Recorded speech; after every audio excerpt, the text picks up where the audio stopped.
हमकी कथी के दै छे के छौरी तोरो से निमन में सटैबौगे हमकी कथी के दै छे के छौरी तोरो से निमन में सटैबौगे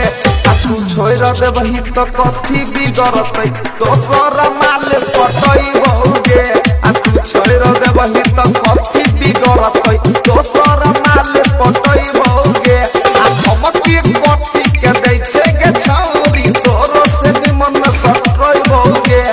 हमकी कथी के दै छे के छौरी तोरो से निमन में सटैबौगे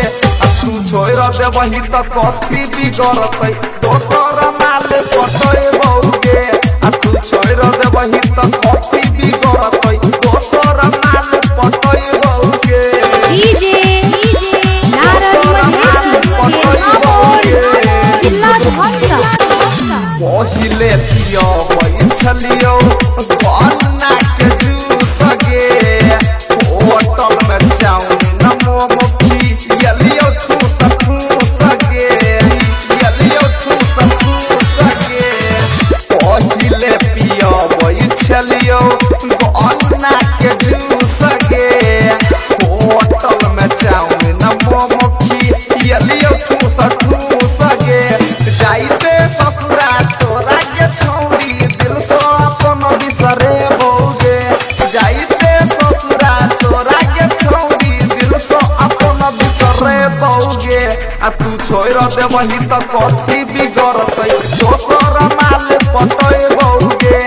तू छोड़ देबही तो कथी बिगड़तै दोसर माल पटैबौगे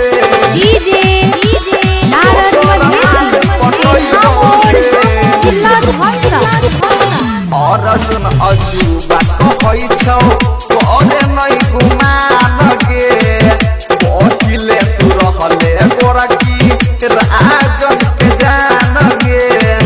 राजन के जान गे अर्जुन अजूबा कहै छौ करे नै गुमान गे पहिले तू रहले गोरकी राजन के जान गे शादी के काट दे त लाजो न लगलौ कहले न मिले अइबौगे शादी के काट दे त लाजो न लगलौ कहले न मिले अइबौगे